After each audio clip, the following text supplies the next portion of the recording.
Hi good morning. നമുക്കിന്ന് ഒരു നെല്ലിക്ക അച്ചാർ ഉണ്ടാക്കിയാലോ. നമ്മൾ രണ്ട് രീതിയിലുള്ള നെല്ലിക്ക അച്ചാർ ഉണ്ടാക്കിയിട്ടുണ്ട്. നെല്ലിക്ക മുഴുവനായിട്ടുള്ള അച്ചാറും നെല്ലിക്ക അടർത്തിയിട്ടുള്ള അച്ചാർ ഉണ്ടാക്കിയിട്ടുണ്ട്.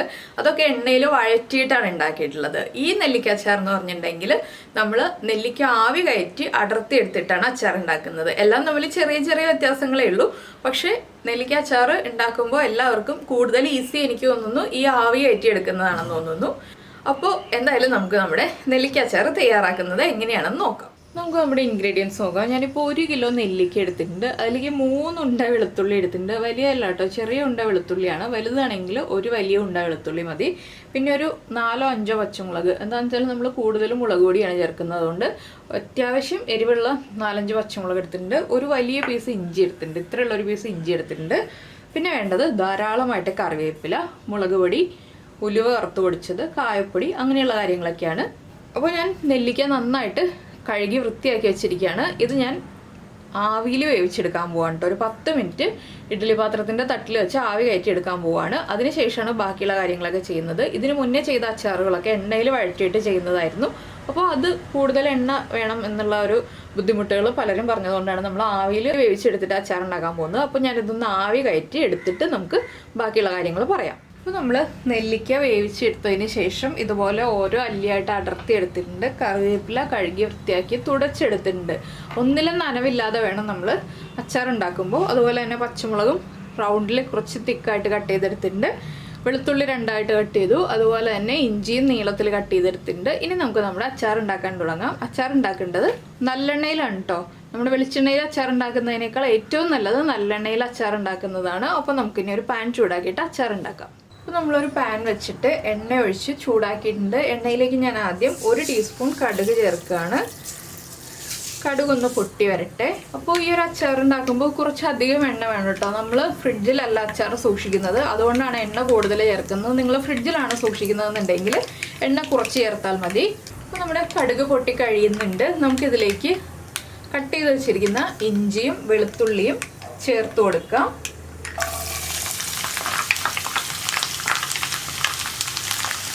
ഇനി ഇഞ്ചിയും വെളുത്തുള്ളിയും ഒന്ന് കുക്കായി തുടങ്ങുമ്പോൾ നമുക്ക് നമ്മുടെ പച്ചമുളക് ചേർത്ത് കൊടുക്കാം. ആദ്യമേ പച്ചമുളക് ചേർക്കരുത്, പച്ചമുളക് പൊട്ടിത്തെറിക്കാൻ സാധ്യതയുണ്ട്. അതുകൊണ്ടാണ് നമ്മൾ ഇഞ്ചിയും വെളുത്തുള്ളിയും ചേർത്തിട്ട് പച്ചമുളക് ചേർക്കുന്നത്. പച്ചമുളകും ചേർത്ത് കഴിഞ്ഞിട്ട് വേണം നമ്മൾ വെള്ളം നനവൊക്കെ മാറ്റി വെച്ചിരിക്കുന്ന കറിവേപ്പില ചേർക്കാൻ.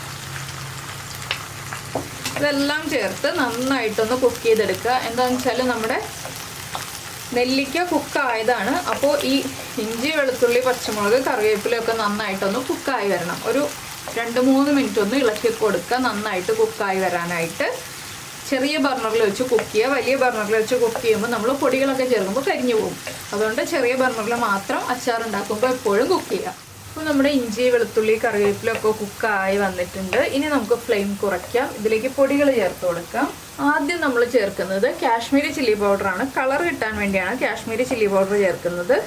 പച്ചമുളകിൻ്റെ എരിവുണ്ടാവും, അതുകൊണ്ട് തന്നെ ഒരുപാട് എരിവുള്ള മുളക് പൊടി ചേർക്കണ്ട. ഞാനിപ്പോൾ ഒരു 6 ടീസ്പൂൺ കാശ്മീരി ചില്ലി പൗഡർ ചേർക്കുന്നുണ്ട്. ഫ്ലെയിം ഏറ്റവും കുറവിൽ വെച്ചിട്ടാണ് കേട്ടോ നമ്മൾ മുളക് പൊടിയൊക്കെ ചേർക്കുന്നത്. ഇനി ഞാൻ ചേർക്കുന്നത് എരിവുള്ള മുളക് പൊടിയാണ്. 1.5 ടീസ്പൂണാണ് എരിവുള്ള മുളക് പൊടി ചേർക്കുന്നത്. പിന്നെ ഒരു 1 ടീസ്പൂൺ ഉലുവ വറുത്ത് പൊടിച്ചത്.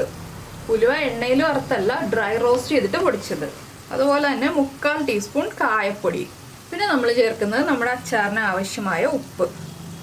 ഉപ്പൊക്കെ കൂടുതൽ ചേർക്കുക. എന്താണെന്ന് വെച്ചാൽ നമ്മൾ നെല്ലിക്കയിലൊന്നും ഉപ്പ് ചേർത്തിട്ടില്ല. ഉപ്പ് ആവശ്യമാണ്, ഇനിയും ചേർക്കേണ്ടി വരും. ഞാനിപ്പോൾ കുറച്ച് ഉപ്പ് ചേർത്തുന്നേ ഉള്ളൂ.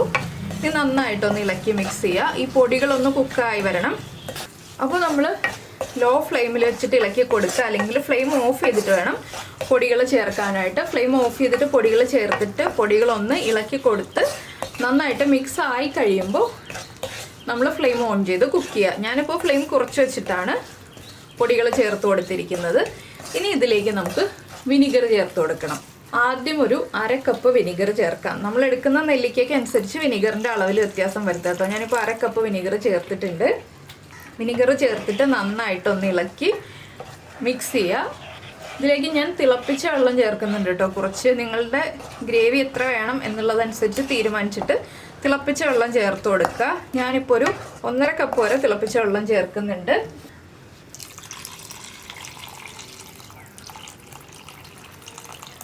ഇനി ഈ വെള്ളം ഒന്ന് നന്നായിട്ട് തിളച്ച് ചെറുതായിട്ടൊന്ന് കുറുകണം.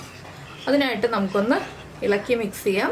ഉപ്പ് കുറവായിരിക്കും, ഉപ്പ് ചെക്ക് ചെയ്തിട്ട് നമുക്ക് ഉപ്പ് ആഡ് ചെയ്ത് കൊടുക്കാം. അതുപോലെ തന്നെ നമുക്കിതിലേക്ക് പഞ്ചസാരയോ ശർക്കരയോ ചേർക്കാം. നിങ്ങൾക്ക് താല്പര്യമുള്ളത് ഏതാണെന്ന് വെച്ചാൽ ഞാനിപ്പോൾ കുറച്ച് ശർക്കരയാണ് ചേർക്കാൻ പോകുന്നത്. പഞ്ചസാര ചേർത്താലും മതി, കുഴപ്പമൊന്നുമില്ല. അപ്പോൾ നന്നായിട്ടൊന്ന് തിളച്ച് വരട്ടെ. നമുക്ക് ശർക്കരയും കൂടി ചേർത്തിട്ട് ഉപ്പ് കുറവാണെങ്കിൽ ഉപ്പ് ചേർത്ത് കൊടുക്കാം. ഞാനിപ്പോൾ ഇത്രയും ശർക്കരയാണ് ചേർത്ത് കൊടുക്കുന്നത്. ആ എരിവൊന്ന് ബാലൻസ് ചെയ്യാനാണ് ചെറിയൊരളവിൽ ശർക്കര ചേർത്ത് കൊടുക്കുന്നത്. പഞ്ചസാരയാണെങ്കിൽ ഒരു 1/4 ടീസ്പൂൺ പഞ്ചസാര ചേർത്താൽ മതി. അപ്പോൾ നമ്മുടെ ഗ്രേവി ഇതാ നന്നായിട്ട് തിളച്ചുകൊണ്ടിരിക്കുന്നുണ്ട്. ഞാനൊന്ന് ഉപ്പ് ചെക്ക് ചെയ്തു, ഉപ്പ് കുറവായിരുന്നു, അതുകൊണ്ട് ഞാൻ കുറച്ചുകൂടി ഉപ്പ് ചേർക്കുന്നുണ്ട്. പുളിയൊക്കെ കറക്റ്റാണ്. പുളി കുറവാണെങ്കിൽ നമുക്ക് വീണ്ടും വിനിഗർ ആഡ് ചെയ്ത് കൊടുക്കണം. എരിവും കറക്റ്റാണ്, ഉപ്പിൻ്റെ മാത്രം കുറവേ ഉള്ളൂ. അപ്പോൾ ഞാനതുകൊണ്ട് ഉപ്പ് ചേർത്തത്. ഇനി ഇതൊന്ന് തിളച്ച് കുറുകി വരട്ടെ. ഒന്നുകൂടി ഒന്ന് തിളച്ച് കുറുകി കഴിഞ്ഞിട്ട് വേണം നമുക്ക് നമ്മുടെ നെല്ലിക്ക ചേർക്കാനായിട്ട്. ഇപ്പോൾ തന്നെ നെല്ലിക്ക ചേർക്കരുത്. നിങ്ങൾക്ക് കുറച്ച് കൂടുതൽ ഗ്രേവി ആവശ്യമാണെങ്കിൽ ഇതുപോലെ ഒന്ന് തിളയ്ക്കുമ്പോൾ നെല്ലിക്ക ചേർക്കാം. അപ്പോൾ എനിക്ക് ഇത്രയും ഗ്രേവി വേണ്ടാത്തത് കൊണ്ടാണ് ഞാൻ ഒന്നുകൂടി തിളപ്പിച്ച് കുറുക്കിയെടുക്കുന്നത്. അപ്പോൾ കുറച്ച് കുറുകിയിരിക്കുന്ന ഗ്രേവിയാണല്ലോ അച്ചാറിന് നല്ലത്, ഒരുപാട് ലൂസായിട്ടുള്ള ഗ്രേവിയേക്കാൾ. അപ്പോൾ പുളി നോക്കിയിട്ട് പുളി കുറവാണെങ്കിൽ നമ്മൾ നെല്ലിക്ക ചേർക്കുന്നതിന് തൊട്ട് മുന്നേ വരെ നമുക്ക് വിനിഗർ ആഡ് ചെയ്ത് കൊടുക്കാം കേട്ടോ. പിന്നെ പുളി കൂടുതലാണെങ്കിൽ പഞ്ചസാരയോ ശർക്കരയോ ചേർത്ത് കൊടുക്കാം. അപ്പോൾ നമ്മുടെ ഗ്രേവി ഒന്ന് റെഡ്യൂസായി വന്നിട്ടുണ്ട്. നമുക്കിതിലേക്ക് നമ്മൾ അടർത്തി വെച്ചിരിക്കുന്ന നെല്ലിക്ക ചേർത്ത് കൊടുക്കാം. നെല്ലിക്ക ചേർത്തിട്ട് കുറേ സമയം തിളപ്പിക്കേണ്ട, ഒരു 2 മിനിറ്റ് ഒന്ന് തിളപ്പിച്ച് പിന്നെ ഈ ഒരു ചട്ടിയിൽ തന്നെ നമുക്ക് വയ്ക്കാം കേട്ടോ. നെല്ലിക്ക ചേർത്തിട്ട് നന്നായിട്ടൊന്ന് ഇളക്കി മിക്സ് ചെയ്യുക. ഇപ്പോൾ കുറച്ച് ഗ്രേവി കൂടുതലുള്ളത് പോലെ തോന്നും. നെല്ലിക്ക നന്നായിട്ട് മിക്സ് ആയി കഴിയുമ്പോൾ ഒരുപാട് ഗ്രേവി ഒന്നും ഉണ്ടാവില്ല. നമ്മുടെ അച്ചാർ നാളെ ആകുമ്പോഴേ കറക്റ്റ് ആവുള്ളൂ. ഇന്നിപ്പോൾ കുറച്ച് ലൂസായിട്ട് എല്ലാം ചേർന്നൊന്ന് മിക്സ് ആയിരിക്കുള്ളൂ. നാളത്തേക്ക് കറക്റ്റ് പാകാവും. പക്ഷെ നമ്മൾ ഉപയോഗിക്കേണ്ടത് ഒരാഴ്ച കഴിഞ്ഞിട്ടാണ്.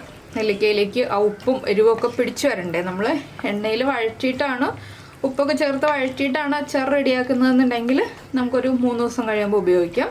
പക്ഷേ ഈ അച്ചാർ ഉപയോഗിക്കണം എന്നുണ്ടെങ്കിൽ ഒരാഴ്ചയെങ്കിലും സമയമെടുക്കും. അപ്പോൾ നിങ്ങൾ ഇതുപോലെ അച്ചാർ ഉണ്ടാക്കിയിട്ട് ഒരാഴ്ച വയ്ക്കുക, അതിനുശേഷം ഉപയോഗിക്കുക. അപ്പോൾ ഞാനിതൊന്ന് മിക്സ് ചെയ്തിട്ട് ഒരു 2 മിനിറ്റ് ഒന്ന് തിളപ്പിച്ചെടുക്കട്ടെ. ഇപ്പോൾ ഇതാ നമ്മുടെ അച്ചാർ നന്നായിട്ട് തിളച്ചുകൊണ്ടിരിക്കുന്നുണ്ട്. ഇനിയിപ്പോൾ നമുക്ക് ഫ്ലെയിം ഓഫ് ചെയ്ത് വയ്ക്കാം. ഉടനെ തന്നെ അടച്ചു വയ്ക്കരുത്. നന്നായിട്ട് ആവി പോകുന്ന രീതിയിൽ ഒരു ഹോൾസ് ഉള്ള പാത്രം ഉപയോഗിച്ചിട്ട് അടച്ചു വയ്ക്കുക. അപ്പോൾ നമുക്ക് നാളെ അച്ചാറിൻ്റെ കറക്റ്റ് പാകം കാണാം. അപ്പോൾ അതെന്താ ചെയ്യേണ്ടതെന്ന് വെച്ചിട്ടുണ്ടെങ്കിൽ, നമുക്ക് ഉപ്പ് കുറവാണെന്നുണ്ടെങ്കിൽ ഉപ്പ് നന്നായിട്ട് ഒരു പാനിലിട്ട് ചൂടാക്കിയിട്ട് ഈ അച്ചാറിലേക്ക് ഏത് സമയത്ത് വേണമെങ്കിലും ചേർത്ത് കൊടുക്കാം. ചൂടാക്കാതെ ചേർക്കരുത്. അതുപോലെ തന്നെ പുളി കുറവാണെന്നുണ്ടെങ്കിൽ വിനാഗിരി ഒന്ന് തിളപ്പിച്ചിട്ട് ചൂട് മാറി കഴിയുമ്പോൾ അച്ചാറിലേക്ക് ചേർത്ത് കൊടുക്കാം. പുളി കുറവാണെങ്കിലും അതും ഏത് സമയത്തും ഈ തിളപ്പിച്ച് ചൂട് മാറ്റിയിട്ട് ചേർത്ത് കൊടുക്കാം കേട്ടോ. ഈ 2 കാര്യങ്ങളും കുറവാണെങ്കിൽ ചേർത്ത് കൊടുക്കാം. അപ്പോൾ ഇനി നമുക്ക് ഫ്ലെയിം ഓഫ് ചെയ്തിട്ട് ബാക്കിയുള്ള കാര്യങ്ങൾ നാളെ പറയാം. അപ്പോൾ ഇതാ നമ്മുടെ നെല്ലിക്ക അച്ചാർ റെഡി ആയി വന്നിട്ടുണ്ട്. ഞാൻ ഇന്നലെ വൈകിട്ടാണ് അച്ചാർ ഉണ്ടാക്കിയത്. ഇപ്പോൾ അടുത്ത ദിവസം വൈകിട്ടായി. ഇപ്പോൾ ഇതുപോലെ റെഡിയായി വന്ന അച്ചാർ നമ്മൾ സ്റ്റീൽ പാത്രത്തിൽ ചൂടാറാൻ വേണ്ടി വെച്ചിട്ടുണ്ടായിരുന്നു. അപ്പോൾ ചൂടൊക്കെ കംപ്ലീറ്റ് മാറി കഴിഞ്ഞു. ഒരു ദിവസം മുഴുവൻ ഞാനിങ്ങനെ ചൂട് മാറാൻ വേണ്ടി വെച്ചിരുന്നതാണ്. ഇനി നമുക്ക് ഗ്ലാസ് ബോട്ടിൽസിലേക്ക് എടുത്ത് മാറ്റി വയ്ക്കാം. ഒരാഴ്ചയ്ക്ക് ശേഷം ഉപയോഗിച്ച് തുടങ്ങാം. ഇതിപ്പോൾ 2-3 ദിവസത്തിനുള്ളിൽ ഉപയോഗിക്കാവുന്ന രീതിയിലാണ് കേട്ടോ ഞാൻ ഉണ്ടാക്കിയിരിക്കുന്നത്. ഒരാഴ്ച എന്ന് പറയുമ്പോൾ കറക്റ്റായിട്ട് ആ നെല്ലിക്കയിലേക്ക് എല്ലാ ടേസ്റ്റും പിടിച്ചിട്ടുണ്ടാവും. അപ്പോൾ നിങ്ങൾ ഇതുപോലെ അച്ചാർ ഉണ്ടാക്കി നോക്കിയിട്ടില്ലെങ്കിൽ ഉറപ്പായിട്ടൊന്ന് ഉണ്ടാക്കി നോക്കിക്കോളൂ. എല്ലാവർക്കും നന്നായിട്ട് ഇഷ്ടപ്പെടും. അപ്പോൾ ഈ ഒരു റെസിപ്പി ഇഷ്ടമായി എന്നുണ്ടെങ്കിലും നമ്മുടെ വീഡിയോ പ്രസൻറ്റ് ചെയ്യുന്ന രീതിയൊക്കെ ഇഷ്ടമായി എന്നുണ്ടെങ്കിൽ നമ്മുടെ ചാനലൊന്ന് സബ്സ്ക്രൈബ് ചെയ്ത് സപ്പോർട്ട് ചെയ്യണേ. സബ്സ്ക്രൈബ് ചെയ്യുന്നതിന് ഈ വീഡിയോയുടെ താഴെയുള്ള റെഡ് സബ്സ്ക്രൈബ് ബട്ടൺ ഒന്ന് ക്ലിക്ക് ചെയ്യുക. എൻ്റെ റൈറ്റ് സൈഡിലുള്ള ബെല്ലൈക്കണും ക്ലിക്ക് ചെയ്യുക. അപ്പോൾ ഓൾ എന്ന് പറഞ്ഞിട്ടൊരു ഓപ്ഷൻ കാണാം. ആ ഓളും കൂടി പ്രസ് ചെയ്തിട്ടുണ്ടെങ്കിൽ ഞാൻ എപ്പോഴും വീഡിയോ അപ്ലോഡ് ചെയ്യുമ്പോൾ നിങ്ങൾക്ക് നോട്ടിഫിക്കേഷൻ വരും. അപ്പോൾ നമുക്ക് നമ്മുടെ അടുത്ത റെസിപ്പിയുമായിട്ട് അടുത്ത ദിവസം വീണ്ടും കാണാം.